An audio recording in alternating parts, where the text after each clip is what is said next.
mais dura, o discurso do voto útil não parece sequer haver espaço, não entra na campanha. Bem, a meu ver é por causa da fragilidade da candidatura de Marcos Mendes. Eu acho que isso ajuda a explicar a eficácia do apelo ao voto útil que Marcos Mendes tentou, no início tentou, agora já teve que se deixar disso por tal lutar pela sobrevivência e, portanto, essa lógica já não existe. E há pouco falávamos de Coutinho de Figueiredo, a meu ver, esta ascensão deve-se também à vulnerabilidade e às fragilidades da candidatura de Marcos Mendes.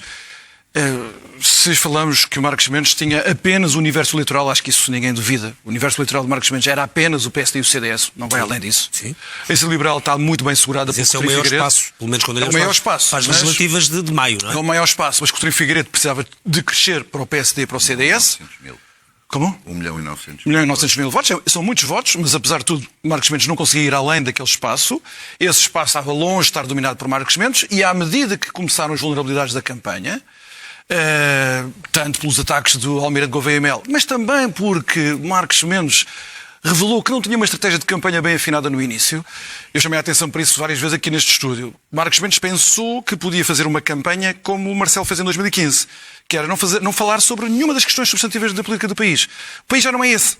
Mas Marcos Mendes vinha a dizer, não. E ele também não é Marcelo. O Presidente, não só estou a dizer, aqui a ideia de que o Presidente não governa. O Presidente não governa, e o Presidente não governa. Então se fazem uma pergunta sobre a saúde, eu não tenho que responder, que o Presidente não governa. Fazem uma pergunta sobre a Segurança Social, eu não respondo que o Presidente não governa. Bem, a campanha atropelou.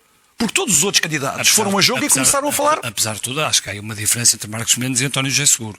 Não, António José Seguro é o caso à parte. Estamos agora a falar da direita. Marcos Mendes concretizou um bocadinho mais. António José Seguro é eu sei do que é que estávamos a falar, mas acho que, apesar de tudo, Marcos Mendes concretizou um bocadinho mais. António José Seguro não consegue concretizar nada a propósito de nada. Estamos a falar de um caso extremo que é António José Seguro. Agora estamos a falar à direita e a luta à direita. A luta à direita depois, em Coutinho Figueiredo fez exatamente o oposto. Só para falar com o Henrique sobre o António José Seguro. Coutinho Figueiredo, mas não é verdade. Nós somos incapazes de reter algo numa frase.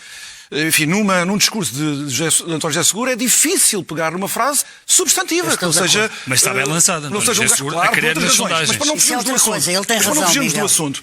As vulnerabilidades de Marcos Mendes tornaram a eficácia do apelo ao voto útil nula, ao ponto de agora a campanha de Coutinho Figueiredo ridicularizar isso. Então vamos lá ver se o voto útil não é em Coutinho Figueiredo e Marcos Mendes, se calhar, tem que sair do caminho para a direita ter um candidato e um Presidente da República. Não é António José Seguro que vai com Ventura e ganha António José Seguro. Portanto, agora até já se ridiculariza isso. A meu ver, Marcos Mendes pensou mal a estratégia da campanha, com essa abordagem. Foi atropelado por toda a gente, foi atropelado pela campanha. Depois agora andar a discutir coisas, até os detalhes mais ínfimos. Diz coisas até absurdas, que como Presidente vai andar a ajudar a negociar orçamentos. Não cabe a um Presidente. Isso é que não cabe a um Presidente. Andar a negociar orçamentos entre a oposição e o Governo, por amor de Deus. Mas pronto, ele tem um início estratégico e depois acontece-lhe que não são as acusações e difamações. Eu aí discordo, não são difamações. O estilo do Almirante Gouveia Mel é péssimo. E acho que caiu mal no eleitorado.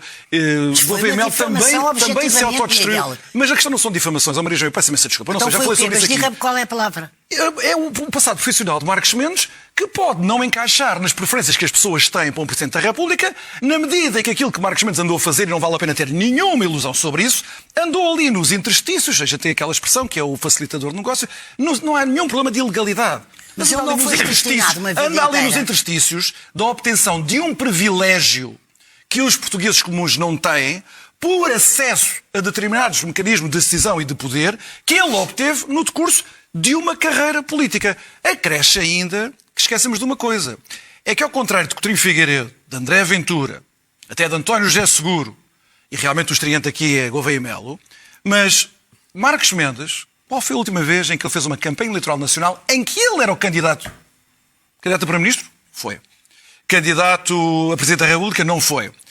Todos os outros, a começar por André Ventura e Coutinho Figueiredo, são os veteranos de campanhas eleitorais. Pode-se dizer que Marcos Mendes tem muita experiência política que os outros dois não têm. André Ventura e Coutinho Figueiredo não têm. Mas de campanhas eleitorais, eles têm muito mais do que Marcos Mendes. E é muito diferente estar ao lado de Cavaco Silva, estar ao lado de Durão Barroso numa campanha eleitoral, como eu já tive, em campanhas eleitorais ao lado de Passos Coelho. Ninguém me liga. Está toda a gente a olhar para o candidato principal. Do que ser o Coutinho Figueiredo foi a liderar a Iniciativa Liberal, partido pequenino, não interessa, mas foi crescendo. Mas houve várias eleições que ele teve de as fazer, e depois André Ventura, que se tornou um campeão das campanhas eleitorais. A Maria João estava a dizer que o Coutinho Figueiredo é muito forte no contacto pessoal. Pois é. André Ventura também é, já agora. Mas isso é evidente. E Marcos Não, é Mendes? evidente, é melhor que Marcos Mendes não é. Não, e o Seguro também não. E o Almirante Gouveia Mel também não é. Sim. Portanto, esta coisa de acharmos que as pessoas têm uma afabilidade natural, não é afabilidade natural, é treino. É treino. Os políticos ganham experiência a lidar com as pessoas nos mercados, no norte, no sul, em circunstâncias inusitadas. Já têm muitos mecanismos mentais enquanto são surpreendidos por alguém responder imediatamente. Quem é inexperiente, às vezes apanhado de surpresa, as câmaras apanham, o embaraço.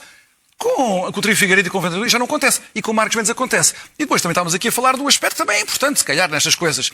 É que apesar do país estar envelhecido, e portanto as preferências eleitorais dos mais velhos é que contam, não a dos mais jovens, os mais velhos, em Portugal e nas outras sociedades é assim, gostam de se ver como jovens. E portanto também, se calhar, quando têm candidatos, Coutinho Figueiredo não é jovem, mas está a fazer uma campanha como se fosse jovem. Exatamente. E André Ventura tem idade para ser filho de Marcos Mendes. E portanto, essas coisas também contam. Marcos Mendes aparece... Não, André Ventura é muito mais novo do que parece. André Ventura deve ter 42 anos. Sim. 43. Tem idade para ser filho de Marcos Mendes. Marcos Mendes tem 68, é. Pronto, tem idade para ser Tem 25 anos mais. Daqui a pouco Ventura tem idade para ser filho do Coutinho Figueiredo. Tem idade para ser meu filho. Pronto. Às vezes esquecemos que ele Porquê é que tu pensas assim? Portanto, eles têm tentado projetar uma ideia de energia, de dinamismo, que casa muito mais, associa-se muito mais às campanhas de redes sociais, que são muito importantes hoje em dia, do que Marcos Mendes ou António José Seguro, redes sociais. Deixa-me passar ao